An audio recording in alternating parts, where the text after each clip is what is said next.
kubur ini agar digalikan liang lahat atau digalikan pekuburan. Maka setelah beberapa jam daripada penggali kubur ini menggali kubur tadi, maka datanglah rombongan manusia yang membawa jenazah. Ternyata ada keluarga wanita yang datang memohon kepada dia tadi. Maka singkat cerita, setelah jenazah berada dekat liang lahat, maka jenazah tadi diangkat oleh si penggali kubur tadi untuk dimasukkan ke liang lahat. Namun apa yang terjadi hari ini? Dengan izin Allah dibukakan mata hati dari penggali kubur itu. Dia melihat di dalam kubur tadi, maka dia lihat kubur itu seperti luas mata memandang, dan dia lihat kubur itu seperti taman dari taman-taman surga dari Allah Subhanahu wa Ta'ala. Kemudian tiba-tiba datang dua orang penunggang kuda dan membawa jenazah tadi. Ini penglihatan dari si penggali kubur tadi. Namun di antara para yang hadir tidak melihat seperti apa yang dilihat oleh si penggali kubur tadi. Maka kejadian itu membuat si penggali kubur pingsan pada saat itu. Singkat cerita, setelah penguburan selesai, maka dengan percikan air daripada yang menghantar ke kuburan tadi, maka si penggali kubur tadi siuman kembali. Kemudian ditanya, apa yang terjadi wahai penggali kubur? Maka diceritakan oleh si penggali kubur kejadian tadi. Dari mulai jenazah datang sampai dikuburkan, dilihat kubur seperti luas mata memandang, kemudian seperti bagian dari taman-taman surganya Allah. Datang dua orang penunggang kuda dan membawa daripada jenazah tadi. Namun yang hadir tidak ada satupun yang percaya. Setelah itu apa yang terjadi? Penggali kubur tadi penasaran, siapa sebetulnya wanita yang datang tadi. Namun ketika dilihat, si wanita tadi sudah tidak ada. Beberapa bulan kemudian ternyata datang lagi wanita tadi. Apa yang diminta oleh wanita tadi yang datang kembali? Wahai penggali kubur, tolong galikan kembali satu liang lahat. Maka tidak berpikir panjang, ini penggali kubur ini kembali menggali kubur tadi. Dan beberapa jam kemudian datang lagi jenazah.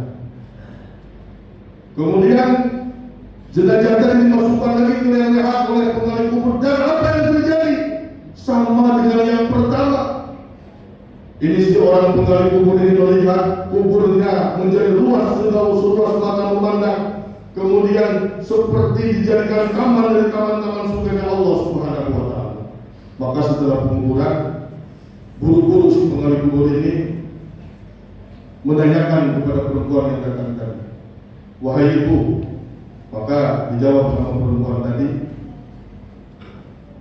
jangan mengganggu saya sedang sedih.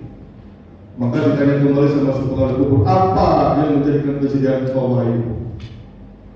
Kata ibu tadi, sebelumnya saya sudah ditinggal meninggal oleh seorang anak saya.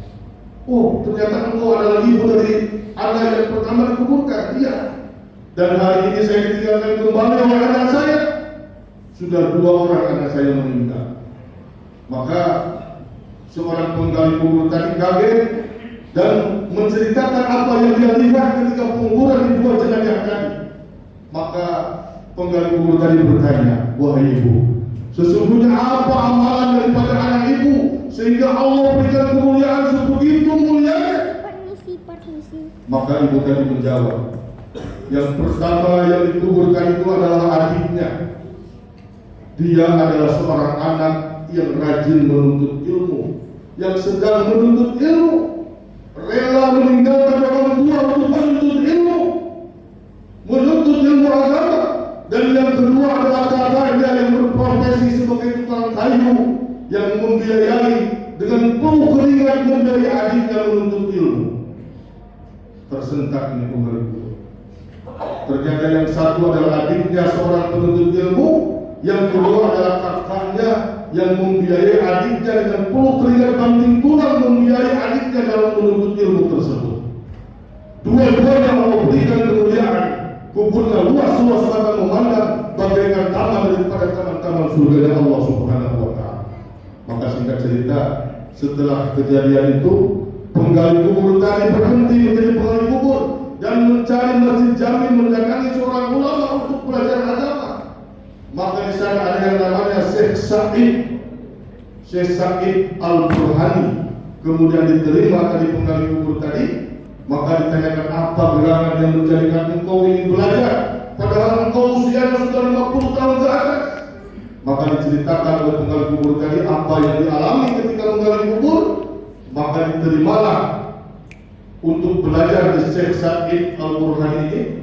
Maka singkat cerita jadilah penggali kubur ini menjadi seorang ulama mengajarkan agama dan terkenal di daerah Damaskus yang bernama yaitu Abdurrahman Al-Hafar, menjadi ulama besar.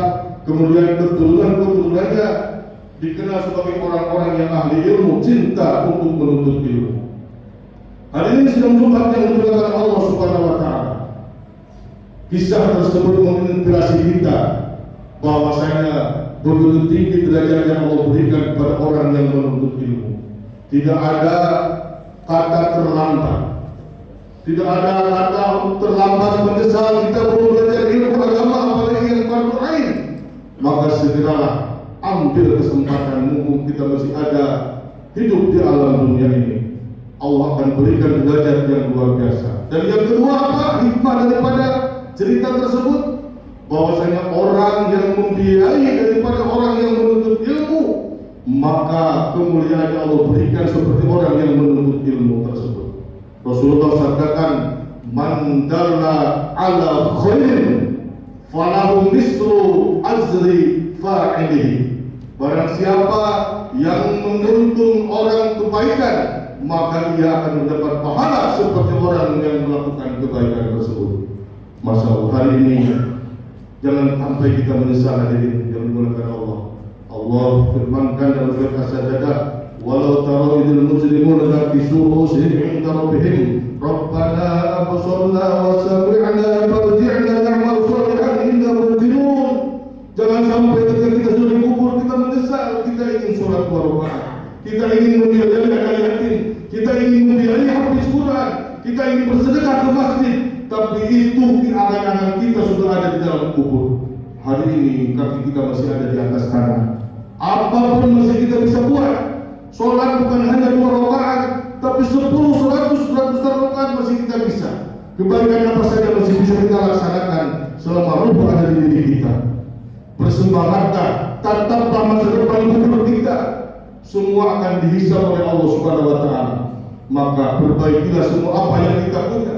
Perbaikilah semua apa akhlak yang ada di diri kita, sehingga ringan hisab kita dan kita mendapat kemuliaan di sisi Allah Subhanahu wa taala. Mari kita keluarkan daripada tenaga pikiran harta kita untuk anak-anak yatim, untuk anak-anak yang menuntut ilmu, untuk masjid, untuk kebaikan-kebaikan sosial, sehingga apa yang kita alami nanti setelah kita meninggal, apa yang kita tanam, maka akan kita raih kebahagiaan nanti ketika kita menghadap Allah Subhanahu wa taala. Mudah-mudahan dari motivasi kita senantiasa kita berbuat baik, mengajak taat kepada Allah Subhanahu wa taala, dan dari kita jadi korban taat kepada Allah Subhanahu wa taala. Barakallahu wa lakum bil Qur'anil azim wa nafa'ani wa iyyakum bima fihi min al-ayati wa dhikril hakim. Taqabbalallahu minna wa minkum tilawatahu innahu was-sami'ul 'alim. Wastaghfiruhu innahu huwal ghafurur rahim. Allahumma salli ala sayyidina Muhammadin wa ala ali sayyidina Muhammad wa an kulli sahabati rasulillahi ajma'in.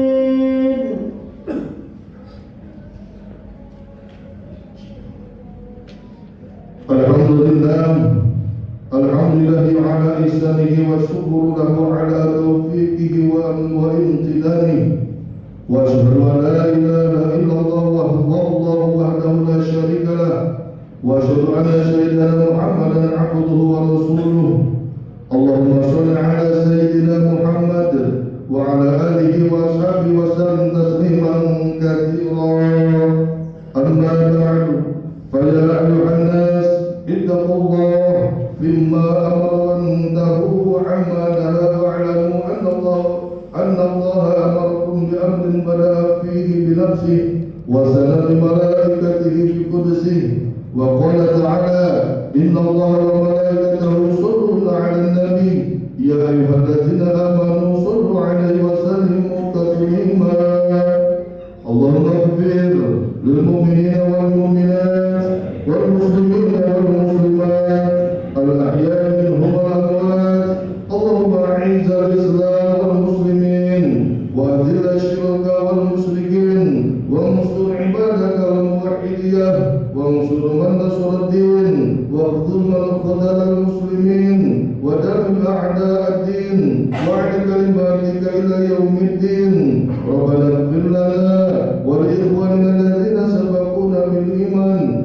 ولا تجعل في قلوبنا غلا للذين آمنوا ربنا إنك رؤوف رحيم اللهم أنذر إخواننا المسلمين المستضعفين في فلسطين اللهم الطف بهم وارحمهم وأخرجهم من الضيق والحصار اللهم تقبل منهم الشهداء واشف منهم المرضى والجرحى اللهم كن لهم ولا تكن عليهم فإنهم لا حول لهم ولا قوة إلا بك اللهم انصر المجاهدين في فلسطين اللهم انصرهم على اليهود وعاونهم من الكفار والمنافقين اللهم سدد سهمهم ووحد صفوفهم واجمع كلمتهم على الحق يا حي يا قيوم ربنا آتنا في الدنيا حسنة وفي الآخرة حسنة وقنا عذاب النار عباد الله إن الله يأمر بالعدل والإحسان وإيتاء ذي القربى وينهى عن الفحشاء والمنكر والبغي يعظكم لعلكم تذكرون فاذكروا الله العظيم يذكركم ولذكر الله أكبر والله يعلم ما تصنعون آمين الله أكبر